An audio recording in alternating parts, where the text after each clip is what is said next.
Race teams climb over 3,000 feet in wet conditions on this episode of the Ultra Race Report.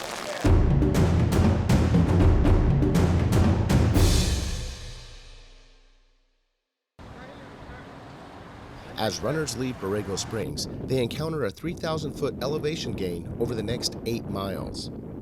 On their way to Time Station 4 in Ranchita, teams will maneuver through the cactus-lined California Riding and Hiking Trail. The first to make it up the trail was Team J-Ray. Jared Fedoroff was definitely driving the pace as Ray pushed to keep up. Although Team Cape Fearless Duo had been tight on their tail, surprisingly, the next team up the hill was the 100-Mile Club. At this point, Robert was leading the group as Oswaldo was enjoying a quick refreshment. Ice creams! Holding the lead for the two-person mixed division was Team Dingo Blonde. Grant and Amy looked strong as the wind and weather started to pick up. Vying for the top spot in the two-person mixed division, Los Aventureros, Matt and Nelva, were hot on Dingo Blonde's heels. Fighting for the second spot in the two-person male division were Team Puerto Rico 150 and Team C Squared.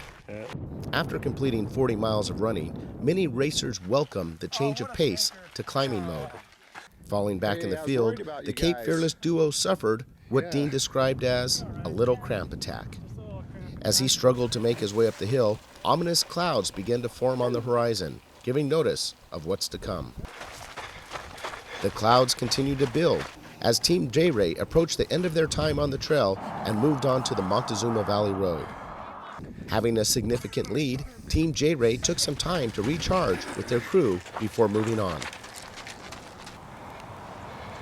By the time Team Dingo Blonde, currently in second, came down the trail, the rain had just begun. Los Aventureros continued to drive through the rain as they pushed to catch Team Dingo Blonde. After leaving the trail, teams connect with their crews who are standing by ready to support. When Oswaldo Lopez emerged from the trail, he was alone, missing his two team members. No, they're in the trail. They're in the trail. Frantically, he called for their jackets as he returned to the trail to find his teammates. Ready for the weather, Los Aventureros returned to the chase.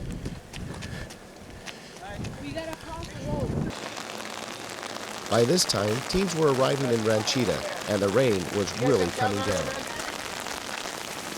Soaked teams found whatever cover possible to get out of the weather. The lead two-person female teams sweated out, and the Wingman Foundation emerged from the trail as the weather was beginning to clear.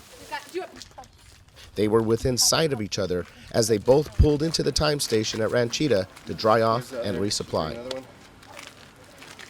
Before long, they were ready to go and got their obligatory shot with the ranchetti before hitting the road.